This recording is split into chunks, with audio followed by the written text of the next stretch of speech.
Hello and welcome to the GMS Magazine channel. I am Paco Garcia, your host. And today I have with me something I have received just this morning. And even in the short few hours I've had it, I've actually managed to read a fair amount of it. This is Cthulhu Parlour's Hotel Lovecraft, or Lovecraft Parlour's Hotel Cthulhu, or Cthulhu. Never mind, it's one of those. It's by Oliver McNeil's a Storymaster Tales person, and is a Kickstarter I backed a little while ago, and I've just got it. So, is this actually gonna be worth the amount of money that I had to back to get my hands on it? Welcome to the GMS Magazine review videos.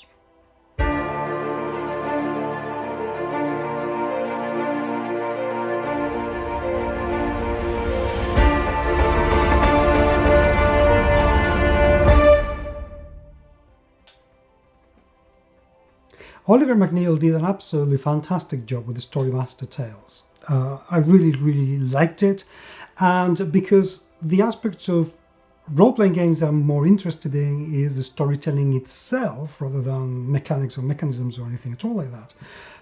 Anything he does, I'm interested in. So when he created this Kickstarter, I just had to have a go. Now this is what I have received this morning. I'm going to delve into it, even though I already know what's inside this bag. But firstly, this is the most interesting thing, well, one of the interesting things, and is that it doesn't come in a box. It comes in a cloth fabric bag with this kind of key printed onto it, which is quite fun because this very much feels like one of the laundry bags that I used to use when I was traveling in India so many years ago at hotels. You know, this is the kind of place where you would put your clothes, however many you can fit in it, and they would wash it for you. Now that's kind of how it feels. I don't know, maybe I'm being weird, but that's how it feels. So what's inside the bag? Okay, firstly, there's the book itself. And the book is Cthulhu Parlour's Hotel Lovecraft. And if you're thinking, oh, Becca, how didn't you take a look at that? I just forget these kind of things. Names they just disappear. It takes a while for me to remember them. Welcome to, neurodiversity and dyslexia. That's how it goes. Anyway, this little book contains everything we need in order to learn to play the game, and not everything we need to play the game itself. Let's remember this. Also, this is a combination of not just the books and whatever it's in the bag, but also a soundtrack that you're meant to be playing as you play along. Essentially, the premise of the game is that we are guests in a very weird Lovecraftian hotel, and we need to get away from it. We are at the top floor, and then from there we just have to go, find our way down and get out. In order to do that, we're going to be opening rooms, and within each room we're going to be deciding on what we're going to do in order to stay safe. We can go back to the rooms if we want to, but we need to make and take a different choice and make a different decision. So, choices are limited, otherwise it will just repeat and repeat and repeat and repeat and repeat until something else happens.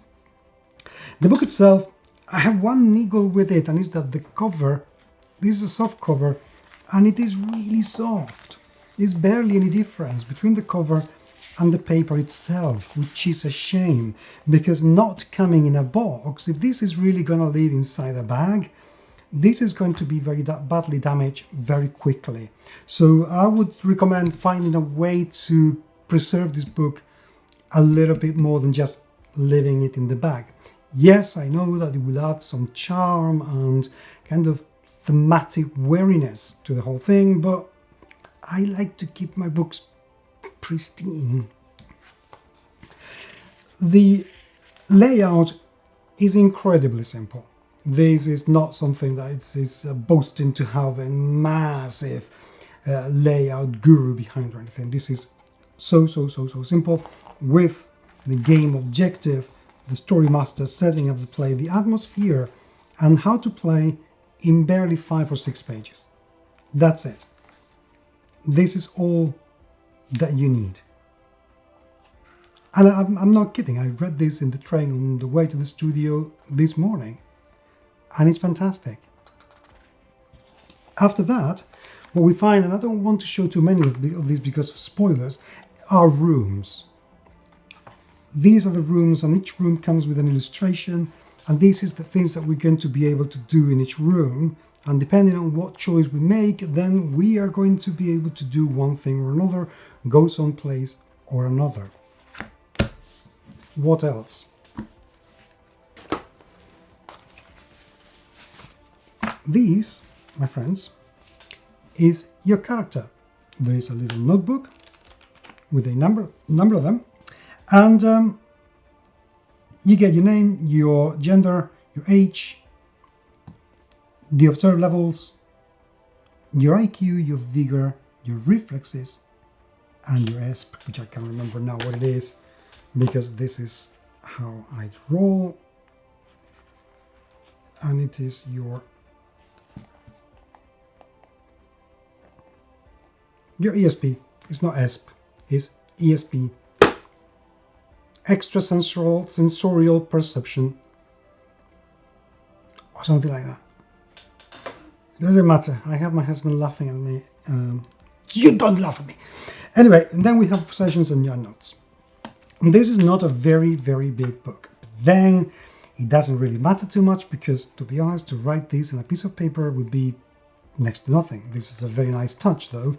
And if there is a PDF available for download, that would be great. Yes. An envelope. I love the graphic design of this, I have to say. An envelope with more envelopes inside. And the reason we have more envelopes inside is because we're going to put inside these little envelopes the rooms where we're going to have to get out from. So we have all the way to the top floor, which is the 5th floor, by the way. And then 4th, 3rd, 2nd, 1st, ground, and top floor. The fact that there is a 1st floor and a ground floor is probably going to confuse Americans no end. Ground floor is touching the ground. 1st floor, you have to go upstairs once. That's how we roll in Europe. None of this silly 1st floor is the ground floor thing. Where did you get that from? Anyway. We get another bag with metallic things sounding inside. And we get 2 dice, 3 dice, 2 d6s, and 1 d4, and 4 keys. Now these keys, I do like these player tokens. Every player is meant to be taking one of these keys, and they're going to use the keys to put them on the cards so we know in what room we are in, which is good. Obviously, you're going to have to remember what key you're carrying, because one thing is to remember colors that we're very used to, but remembering complex shapes, that's going to take a little bit longer. And that's it. This is all there is. Now, in terms of rules, I've pretty much explained how it goes, because every room is going to explain exactly what you're meant to be doing, whether you have to roll your fate, your sanity, or whatever it is, or where you can go or cannot go. Last but not least, deck of cards. Let's see how easy this is to open. It's meant to be easy enough. Yes, good.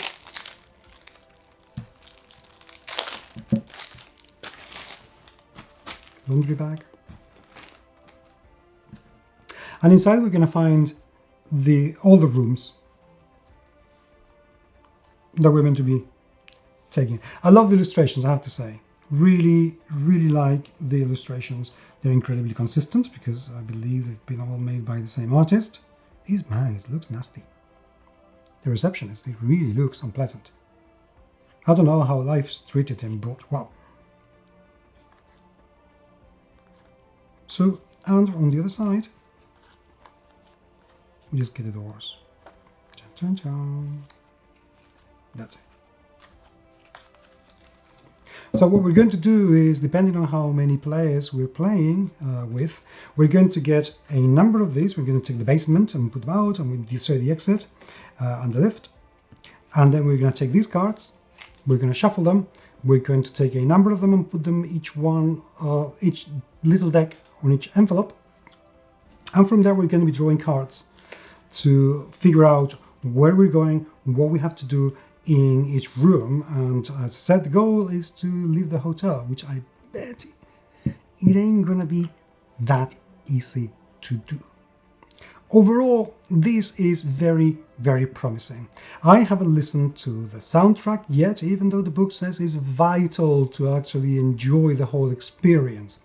Just as well, the book contains the transcript for all the narration in the audio, because otherwise people with hearing difficulties won't be able to enjoy this game that much. Also, the book does encourage you to take whatever it is you hear, whatever it is written, and tailor and adapt it to your group. So if you need to make it lighter, please do. If you need to expand on it, also do so and make it your own. Let's not make a mistake. This is a choose-your-own-adventure sort of game. This is a game book with more things, very thematic, and with a fair amount of replayability, because there are an awful lot of rooms in here, which is great, and I'm very much looking forward to playing it.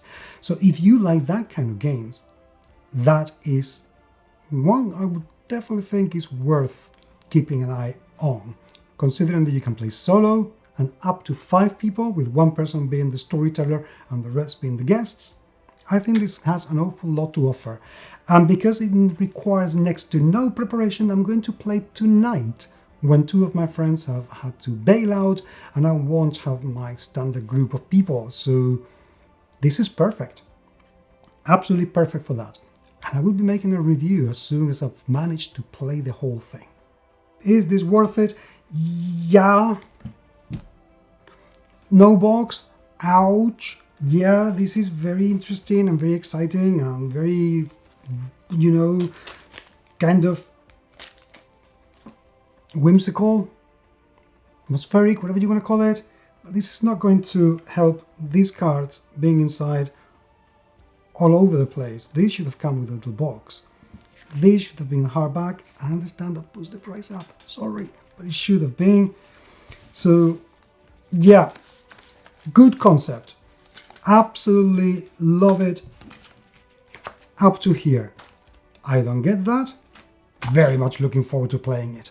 If you have already done so, no spoilers, please tell me down there what you make of it. I'd love to hear what you have to say. But until the next time, I'll come back when I play this if I survive the experience, and I will talk to you very, very soon.